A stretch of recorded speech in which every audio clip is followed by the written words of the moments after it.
မင်္ဂလာပါခင်ဗျာ2026ခုနှစ်ဇွန်လ15ရက်အတွက် VC နောက်ဆုံးရသတင်းတွေကိုလန်ဒန်မြို့ကနေတိုက်ရိုက်တင်ဆက်ပေးနေပါပြီကျွန်တော်မောင်စရာပါအသွင်ပြောင်းဆိုရသမ္မတသူ့ရဲ့ဒုတိယမြောက်နိုင်ငံခြားခီးစဉ်ဖြစ်တရုတ်ပြည်ကိုဒီနေ့မနေ့သွားပါရယ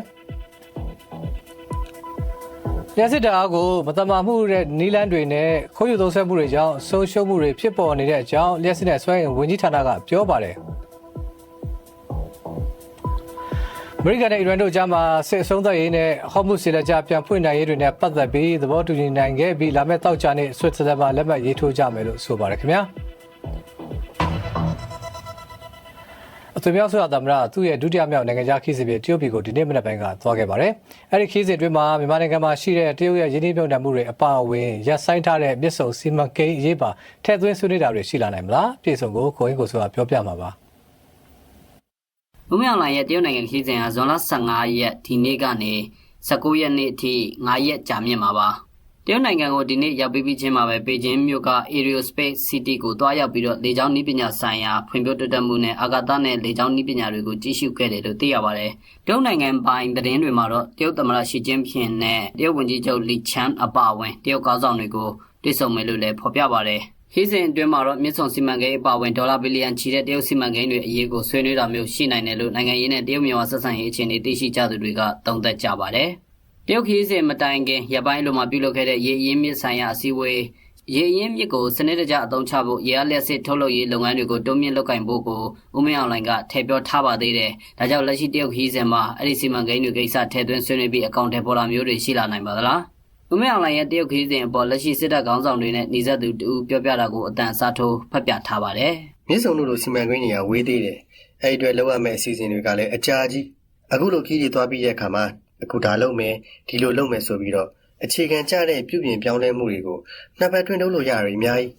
မြစ်ဆုံလိုဟာတွေကအကြာကြီးလိုဦးမယ်အဲ့ဒီအတွက်သိစိတ်မပူနဲ့တရုတ်ကသူ့ကြောသူလုံကျင်တယ်လုံကျင်တဲ့အတွက်လည်းတေချာအောင်လုပ်မှာဒါကိုလည်းဦးမင်းအောင်လှိုင်နဲ့ဆွေးနွေးမှာပါပဲဒါပင်ပြီးခဲ့တဲ့လပိုင်းကလည်းနိုင်ငံသတင်းစာတွေမှာရေကာတာတွေကြောင့်ပြည်သူတွေအဆင်ပြေတဲ့အကြောင်းဖော်ကျူးတဲ့ဆောင်းပါးတွေကိုဇက်လိုက်ဖော်ပြတာတွေလည်းရှိပါတယ်ဒါပေမဲ့အခုခီးစဉ်မှာတော့ဘယ်လိုကိစ္စတွေကိုထည့်သွင်းဆွေးနွေးပြီးသဘောတူဖို့ရှိတယ်ဆိုတာကိုတော့နှစ်ဖက်စလုံးကမထုတ်ပြန်သေးပါဘူးစင်ကာပူခြေဆိုင်နိုင်ငံရေးလေ့လာသူတို့ကတော့မြန်မာဆိုရဟာနိုင်ငံရဲ့စီးပွားရေးငွေရေးကြေးရေးတွေတာတင်မကပဲနိုင်ငံနယ်စပ်ကလက်နက်ကင်တွေကိုတရုတ်ဘက်ကဖိအားပေးစေခိုင်းနိုင်တဲ့အထိတရုတ်ပေါ်နိုင်ငံရေးအရာပါလုံးဝမိခိုနေရတယ်လို့ BBC ကိုပြောပါတယ်ဦးမင်းအောင်လှိုင်အနေနဲ့တရုတ်နဲ့အိန္ဒိယကိုတွားရောက်ခဲ့ပြီးတဲ့နောက်ပိုင်းနိုင်ငံရေးအရာလိုက်ရောလှုပ်ဆောင်ပေးရတာမျိုးတွေဖြစ်လာနိုင်မလားဆိုတဲ့အပေါ်နိုင်ငံရေးလေ့လာသုံးသပ်သူစိုင်းကြည်တင်စိုးကအခုလိုပြောပြပါတယ်ကျွန်တော်တို့အဲ့10-20ရှိနေတဲ့အချိန်ပြီးခါစားအချိန်တော့သူကအောက်စီမှာအဲ့အချိန်မျိုးမှာဆိုရင်တော့ဟုတ်တယ်ဘာမှမဆိုလုံးမဲ့သဘောရှိရဲ့ဒါပေမဲ့အခုအချိန်ပြန်ကြည့်လိုက်မယ်ဆိုရင်သူရဲ့ position ကသူကနည်းနည်းအသာစီးပြန်ရောက်သွားတယ်စစ်ရေးအရာရောပြီးရင်နိုင်ငံတကာဆက်ဆံရေးဆိုရင်လည်းအပေါ်မှာမူတည်တော့အပေါ်စီးရောက်နေတယ်ဆိုတော့ဒီအချိန်မှာသူအကုန်လုံးလိုက်လျောစရာလိုတဲ့အခြေအနေမျိုးတော့ဟုတ်မနေတော့ဘူးပေါ့နော်ဦးမင်းအောင်လှိုင်ဟာသမ္မတနေရာကိုမရယူခင်စစ်ကော်မရှင်ခေါင်းဆောင်အဖြစ်နဲ့2025ခုနှစ်စက်တင်ဘာလမှာတရုတ်ကိုသွားခဲ့ချိန်တုန်းကတရုတ်လုပ်ငန်းရှင်တွေနဲ့တွေ့ဆုံခဲ့ပြီးမြန်မာနိုင်ငံမှာယင်းနှိမ့်မြုပ်နှံမှုတွေလာလုပ်ဖို့ဖိတ်ခေါ်ခဲ့ပါတယ်။အဲ့ဒီနောက်ပိုင်းမှာဖွဲ့စည်းလိုက်တဲ့မြန်မာတရုတ်ယင်းနှိမ့်မြုပ်နှံမှုနဲ့ကုန်သွယ်မှုမြင့်တင်ရေးအသင်း MCITP ရဲ့အဆိုအရတော့2026ခုနှစ်ကနေလာမယ့်9နှစ်အတွင်းတရုတ်နိုင်ငံရဲ့ယင်းနှိမ့်မြုပ်နှံမှုရုံငွေ3ထရီလီယံကျော်ဝင်လာဖို့မြန်မာဘက်ကတော့မျှော်လင့်ထားတာပါ။ဒါပေမဲ့လက်ရှိမှာတော့သွင်းကုန်ခွင့်ပြုမှုနှဲပါတာနဲ့နိုင်ငံခြားငွေသုံးစွဲမှုတင်းကျပ်ထားတာကြောင့်ပြည်တွင်းသာမကပြည်ပလုပ်ငန်းရှင်တွေရဲ့ပို့ကုန်သွင်းကုန်လုပ်ငန်းတွေထိခိုက်နေပြီးအဲဒီကနေတဆင့်ကုန်စည်နှုန်းကြီးမြင့်မှုတွေကြောင့်အခြေခံပြည်သူတွေစားဝတ်နေရေးအခက်အခဲဖြစ်တာမျိုးအထိကိုရှိနေပါတယ်ခင်ဗျာစက်ရုံအလုပ်ရုံတချို့နဲ့လုပ်ငန်းတချို့ဟာအခုထိလျှက်စစ်မီးကိုမတမာတဲ့နီးလန်းနဲ့သုံးနေကြသလိုလျှက်စစ်ရုံဝန်ထမ်းအချို့နဲ့ညှိနှိုင်းပြီးပုံစံပမာသတ်မှတ်ထားကြတယ်ဆိုဒီအကြောင်းကိုသိတဲ့သူတွေကပြောပါတယ်လျှက်စစ်တာကိုမတမာမှုနီးလန်းတွေနဲ့ခိုးယူသုံးဆွဲတယ်ဆိုတာဘယ်လိုပုံစံပါလဲနောက်ပိုင်းရောဆက်လက်စစ်စစ်အရေးယူဖို့ရှိနိုင်ပါသလားဒီအကြောင်းကိုကိုမောင်ကပြောပြမှာပါတရားမဝင်ဓာတ်အားရယူသုံးစွဲနေတာကိုထိထိရောက်ရောက်ရေးယူမယ်လို့လျှက်စစ်နဲ့စွမ်းရည်ဝန်ကြီးဌာနကကြေညာပြီးရပ်ပိုင်းမှာပဲရန်ကုန်မြောင်းတကာစက်မှုဆောင်ကတန်ရီကျိုစက်ရုံလုပ်ငန်းရှင်တူကိုဓာတ်အားခိုးသုံးမှုနဲ့ဖမ်းမိပြီးအမှုဖွင့်ထားတယ်လို့ထုတ်ပြန်ခဲ့တာပါ အဲ့ဒီစက်ရုံဟာမီတာကိုပြုတ်ပြပြီးဓာတ်အားယူနစ်9တန်းခွဲကျော်ကိုခိုးတုံထားတာကြောင့်သိန်းပေါင်း4,000ခွဲကျော်ဆုံးရှုံးနစ်နာခဲ့တယ်လို့ဆိုပါတယ်ဓာတ်အားခိုးယူသုံးစွဲရမှာသုံးစွဲယူနစ်နဲဖို့မီတာလဲတာကိုနှိမ့်အောင်လုပ်တဲ့နီလန်မျိုးအဓိကလုပ်လေ့ရှိကြတယ်လို့လျှက်စစ်ကျွမ်းကျင်သူတချို့က BBC ကိုပြောပါတယ်လျှက်စစ်ဓာတ်အားတရားမဝင်ရယူသုံးစွဲတာကိုစက်ရုံကြီးတွေစားတောက်ဆိုင်တွေအသေးစားလုပ်ငန်းတွေအပြင်နေအိမ်တချို့မှာပါရှိနေတယ်လို့ဒီအကြောင်းသိရှိသူတွေကပြောပါတယ်အထူးသဖြင့်မီတာကများများကုန်ကျနိုင်တဲ့စက်ရုံတွေနဲ့လုပ်ငန်းတွေဟာ EPC ဝန်ထမ်းတွေနဲ့ညှိနှိုင်းပြီးအမှန်တကယ်ကြမဲ့ယူနစ်အစားကြိုက်တလောက်သုံးတစ်လကိုဘလောက်ပဲပေးရမယ်ဆိုတဲ့ပမာဏသတ်မှတ်ပြီးပုံသေးကောက်တာမျိုးတွေလုပ်ထားကြတာလို့ဆိုပါတယ်တရားမဝင်ဓာတ်အားရယူသုံးစွဲတာကိုဘယ်လိုမျိုးဆောင်ရွက်ကြပါသလဲလျှက်စစ်မီလိုင်းကျွမ်းကျင်သူတို့ကအခုလိုရှင်းပြပါတယ်အိမ်မှာမီးတက်တော့ဒီရက်တွေခေါ်တယ်ခေါ်တော့မီတာကရမ်းကြတယ်ပါညာရှားဆိုင်နေကြကျွန်တော်လုပ်ပြီးလို့ရတယ်ဆိုလောက်တော့ကြာနေပြီးလာရင်ဒီဘလောက်ပေးရမယ်ကျွန်တော်တို့အဲ့လိုသေးကြီးလောက်ကြတာမန်ရသားတွေအမှန်ပညာရှင်တွေနဲ့အောင်လုပ်လို့မရဆက်ရုံကြီးတော့ပေးရတယ်အိမ်ဒီမှာလည်းအနည်းဆုံး3မိနစ်တော့ပေးရဒီကယူနစ်မတက်အောင်ဒီလိုမှလည်းdigital နည်းပညာရှင်အဲ့အထုံးဖွင့်ပြီးတော့ ECI တွေလည်းဒီတဲ့နည်းပညာရဲ့အဲ့နဲ့လုပ်ပြီးတော့အဲ့ဒီတော့ပြန်ပိတ်တယ်ပြီးရင်အဲ့စီးရလည်း ECI မှာအဲ့စီးရလည်း ECI မှာပြန်ခတ်ရအောင်ဓာတ်အားသုံးစွဲယူနစ်ကိုဖော်ပြတဲ့လျှက်စစ်မီတာကိုဌာနခွင့်ပြုချက်မရှိဘဲဘယ်သူမှဖွင့်တာမျိုးမလုပ်ဖို့တားမြစ်ထားတာကြောင့် EPC ဝန်ထမ်းမပါဘဲအခုလိုလုပ်လို့မရဘူးလို့ဆိုပါတယ်အမှန်တကယ်သုံးစွဲတဲ့ယူနစ်အတိုင်းမီတာကမဆောင်ရတာကြောင့်အဲ့ဒီလိုမီခိုးသုံးသူတွေဟာမီတာကသိန်းနဲ့ချီတက်တာကြသလိုပမာဏတစ်ခုသတ်မှတ်ပြီးကောက်တဲ့ငွေကြေးကိုလည်း EPC ဝန်ထမ်းတွေနဲ့တက်ဆိုင်သူအစစ်အစင်ကပဲရတာလို့ဒီအကြောင်းသိသူတွေကပြောပါတယ်တကယ်လို့အမှန်တကယ်သုံးတဲ့ယူနစ်အတိုင်းသာမီတာကကောက်လို့ရမယ်ဆိုရင်မီတာကလည်းပိုရမှာဖြစ်လို့စိတ်ကြိုက်သုံးကြတော့မှမဟုတ်တာကြောင့်အခြားနေရာတွေအတွက်လည်းလျှက်စစ်ယူနစ်တွေပိုရလာနိုင်တယ်လို့လျှက်စစ်သုံးစွဲနေသူတွေအများစုကပြောကြပါတယ်။ဒါပေမဲ့စက်ရုံတစ်ခုကပို့လွှတ်လိုက်တဲ့ဓာတ်အား100%ဟာပြည်သူတွေစီကို80%ပဲရောက်ရင်ကျန်တာကနီးပညာအရဆုံးရှုံးတာလားမတမာမှုနီးလန်းနဲ့သုံးစွဲနေလားဆိုတာစီစစ်တွက်ချက်တာတွေရှိတယ်လို့မန္တလေးလျှက်စစ်ဓာတ်အားပေးရေးကော်ပိုရေးရှင်းဝန်ထမ်းတို့က BBC ကိုပြောပါတယ်။တရားမဝင်ဓာတ်အားရယူသုံးစွဲနေတာကိုဘယ်လိုစီစစ်သိရှိနိုင်ပါသလဲ။အခြေခံတွက်ချက်မှုပုံစံပေါ်မန္တလေးလျှက်စစ်ဓာတ်အားပေးရေးကော်ပိုရေးရှင်းရဲ့ဝန်ထမ်းတို့ပြောပြတာကကျွန်တော်တို့ဒီမှာ DPDS လို့ခေါ်တဲ့ခွဲရုံကြီးတွေဖတ်ချက်တွေရှိရလေ။သူတို့ကတဲ့လာကုန်နာနဲ့တပြိုင်နဲ့ကျွန်တော်တို့သုံးတဲ့ unit တွေကိုသူတို့ကပို့တယ်လေ။အဲဒါကျွန်တော်တို့ပို့လို့ unit တွေပေါ့။ကျွန်တော်တို့မြို့နယ်မှာလက်ခံတဲ့ unit ရှိတယ်။အဲ့လိုတွက်တာပေါ့။ပို့လို့တဲ့ unit နဲ့လက်ခံတဲ့ unit ပျောက်သွားတဲ့ဟာက line loss ခေါ်တာပေါ့။အဲ့လို line loss ကိုလည်းတွက်ရတယ်။ဒီမျိုးနဲ့တော့ပျောက်ရမယ့် unit ထက်ပိုပျောက်နေတယ်ဆိုရင်တမ်းများရှိရင် supply ချက်ပုံစံမျိုးဝင်စစ်တာတွေပါရှိပါတယ်ရှင်တစ်ဖက်မှာတော့လစဉ်ပေးဆောင်ရတဲ့အိမ်3မီတာကားတွေထဲမှာမှန်တကယ်သုံးစွဲမှုတဲ့ပုံမပေးဆောင်ရတာကြောင့်ပြဿနာတက်တာတွေရန်ကုန်မန္တလေးနေပြည်တော်ပါဝင်လူနေထူထပ်တဲ့နေရာတွေမှာလာတိုင်းနှိပါကြားနေရပါတယ်လျှက်စစ်ဝင်ကြီးဌာနနဲ့နီးစပ်သူတို့ကတော့ဒါဟာဝန်ထမ်းတို့တွေကမီတာအလုံးရေ1500လောက်ကိုလိုက်ဖက်ပြီးစီးရင်သွင်းတဲ့အခါအခက်အခဲဖြစ်လေရှိတာလို့ဆိုပါတယ်ဒီလိုစီစစ်မှုတွေကိုရေရှည်ဘလို့ပုံစံဆောင်ရွက်သွားမလဲသိရဖို့လျှက်စစ်နဲ့စွမ်းရည်ဝန်ကြီးဌာနရဲ့ပြောရေးဆိုခွင့်ရှိသူဒုတိယအမြဲတမ်းအတွင်းဝင်ကို BBC ကဆက်သွယ်ခဲ့ပေမဲ့ညနေပိုင်းအထိမရခဲ့ပါဘူး2014ခုနှစ်လျှက်စစ်ဥပဒေပုံမှန်52မှာခွင့်ပြုချက်မရှိဘဲဓာတ်အားကိုတွေ့တန်းဖြုံပြီးအသုံးပြုခဲ့ရင်ပထမအကြိမ်မှာငွေတန်းနဲ့ဒုတိယအကြိမ်ထပ်ကျူးလို့ရင်ထောင်ဒဏ်မှာချမှတ်နိုင်တယ်လို့ဖော်ပြထားပါတယ်ခင်ဗျာခရချာထိတ်တဲ့အောင်သတင်းတွေကိုဆက်ပြီးရှုစားရအောင်ပါ UK မှာအသက်16နှစ်အောက်ကလေးတွေကိုလူမှုကွန်ရက်သုံးစွဲခွင့်တွေပိတ်ပင်တော့မှာဖြစ်ကြောင်းအစိုးရကကြေညာလိုက်ပါတယ်။ဝန်ကြီးချုပ် Keir Starmer ကလူမှုကွန်ရက်တွေကဆွဲသွားစေအောင်ဖန်တီးထားတာဖြစ်ကြောင်းနဲ့ကလေးတွေရဲ့ပျော်ရွှင်မှုနဲ့စိတ်ကျန်းမာရေးကိုပါထိခိုက်စေနိုင်တဲ့အကြောင်းပြောပါတယ်။ဒီလိုပိတ်ပင်မှုကိုလာမယ့်နှစ်နွေဦးရာသီမှာစတင်မှာဖြစ်ပါတယ်။အဲဒီပိတ်ပင်မဲ့အထက်မှာ TikTok, YouTube, Instagram နဲ့ X တို့ပါဝင်ပေမဲ့သတင်းစကားတွေပေးဖို့ပြောကြတဲ့ WhatsApp လိုမျိုးတွေတော့မပါဝင်ဘူးလို့ဆိုပါတယ်။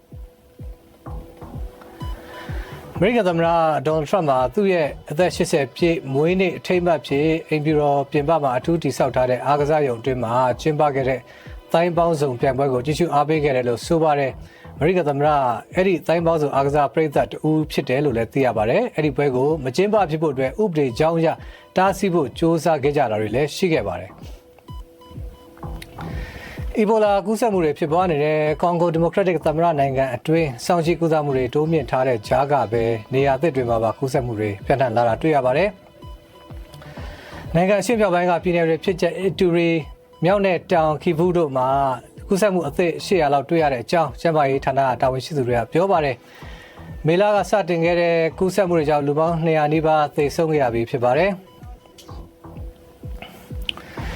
တီနိုင်ငံမှာတော့ဒီနေ့အတွင်းမှာရာဇဝတ်ဂိုင်းတွေရဲ့လက်ချက်နဲ့တိတ်ဆုံးခဲ့ရသဘောဟာ2300နီးပါးရှိလာပြီဖြစ်ပါတယ်။ကုလသမဂ္ဂလူ့အခွင့်အရေးဆိုင်ရာအကြီးအကဲကနိုင်ငံတွင်းမှာတိုက်ခတ်ရေးယူမှုတွေကင်းမဲ့နေသလိုဖြစ်နေပြီးရာဇဝတ်ဂိုင်းတွေကလည်းလူသတ်တာအပြင်မဒိမှုတွေဖျက်ပေးမှုတွေပါကျူးလွန်နေတဲ့အကြောင်းပြောပါတယ်။ကုလသမဂ္ဂရဲ့ကမ္ဘာဥပဒေစိုးမိုးဖော်ဆောင်ရေးတပ်ဖွဲ့တွေကိုလည်းဆေးလွတ်ထားပြီးဖြစ်ပါတယ်။ကာရစ်ဘီယံနိုင်ငံတစ်ခုဖြစ်တဲ့ဟေတီမှာရာဇဝတ်ဂိုင်းတွေနဲ့တိုက်ခိုက်တပ်ဖြတ်မှုတွေနဲ့ရင်ဆိုင်နေရတာဟာနှစ်အတန်ကြာနေပြီဖြစ်ပါတယ်။အမေရိကန်ပြည်ထောင်စုနဲ့အီရန်ကြားမှာပြီးခဲ့တဲ့ February လကစတင်ခဲ့တဲ့စစ်ကိုအဆုံးသတ်ဖို့အတွက်ဘူပေါင်းတွေကိုသဘောတူညီနိုင်ခဲ့ပါတယ်။အဲ့ဒီအတွက်နောက်ထပ်6ရက်ဖြည့်ဆွဲဆွေးနွေးမှုတွေလုပ်သွားကြမှာဖြစ်ပါတယ်။အဲ့ဒီခါကျရင်အီရန်ရဲ့နျူကလ িয়ার စီစဉ်တွေနဲ့အီရန်ပေါ်မှာပိတ်ဆို့အရေးယူမှုတွေအဆုံးသတ်ရေးအတွက်ပါထည့်သွင်းဆွေးနွေးကြမယ်လို့မျှော်လင့်ရပါတယ်။သဘောတူညီချက်ရပြီးအားလုံးကိုဂုဏ်ပြုပါတယ်ရေနံတွေစီးစစ်ဖို့ဆက်တွေနှိုးလိုက်ကြပါတော့လို့အမေရိကန်သမ္မတကလူမှုကွန်ရက်ပေါ်မှာတင်ခဲ့တဲ့ post ထဲမှာရေးသားထားပါတယ်။နောက်ပြီးရေနံတွေစီးစင်းပါစေလို့ပါဆိုထားပါတယ်။အမေရိကန်နဲ့အီရန်တို့အကြားနားလည်မှုစာချုပ်လာကိုလည်းလာမဲ့တောက်ကြနေ့ဆွစ်ဇာလန်မှာလက်မှတ်ရေးထိုးကြမယ်လို့မျှော်လင့်ရပါတယ်။ဂျာဝင်စစ်ဆက်ပေးတဲ့ပါကစ္စတန်ကတော့လက်ဘနွန်ထဲမှာအပါအဝင်စီးတိုက်ခိုက်မှုတွေအကုန်ဆုံးသတ်မယ်လို့ဆိုထားပါတယ်။နောက်ပြီးအီရန်ကလည်းဟော်မုတ်စီလက်ကြားကိုသင်္ဘောတွေပေးဖြတ်မယ်အမေရိကန်ကလည်းအီရန်စစ်ကမ်းတွေကိုပိတ်ဆို့ထားမှုတွေကိုအဆုံးသတ်မယ်လို့ဆိုပါတယ်ခင်ဗျာဒါပေမဲ့ဒီသဘောတူညီချက်ထဲမှာ Israel နဲ့ Hezbollah တို့ပါဝင်ပုံတော့မရပါဘူး Israel ကာကွယ်ရေးဝန်ကြီး Israel Katz သူတို့တပ်ဖွဲ့တွေကလက်ဘနွန်ကလုံခြုံရေးဇုံတွေထဲမှာအချိန်ကန့်သတ်မရှိဆက်ရှိနေဦးမှာဖြစ်တယ်လို့ပြောပါတယ်ဂျေရုဆလင်မြို့တော်က BBC ရဲ့အရှေ့လေပိုင်းရေးသတင်းတောက် John Donaldson ကအခုလိုသတင်းပေးပို့ထားပါတယ်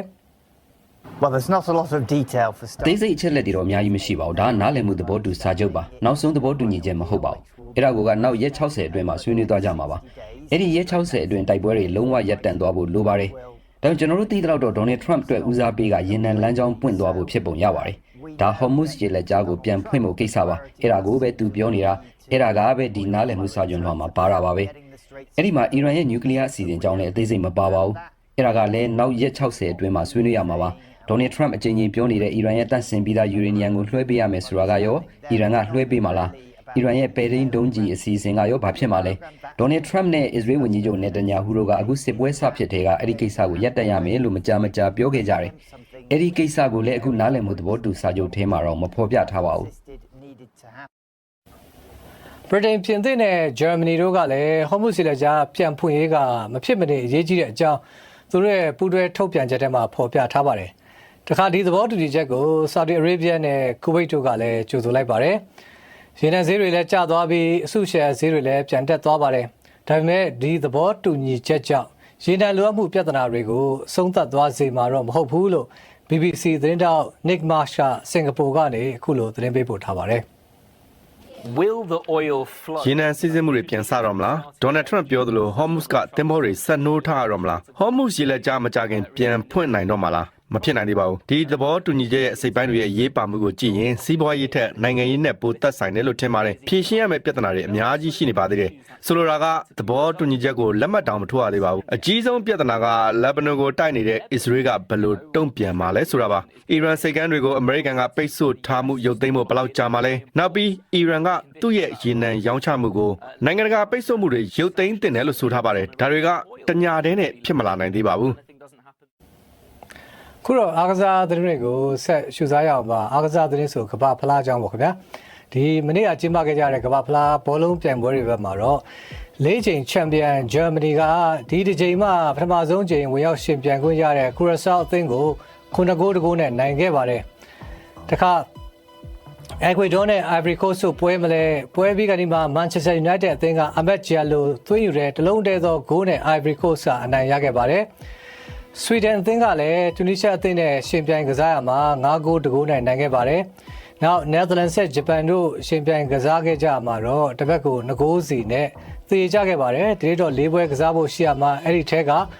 ဘယ်ဂျီယမ်နဲ့အီဂျစ်နောက်တစ်ခါစပိန်နဲ့ကိတ်ဗာဒီတို့ပွဲတွေကတော့စောင့်ကြည့်ရမယ့်ပွဲတွေဖြစ်ပါတယ်ခင်ဗျာ။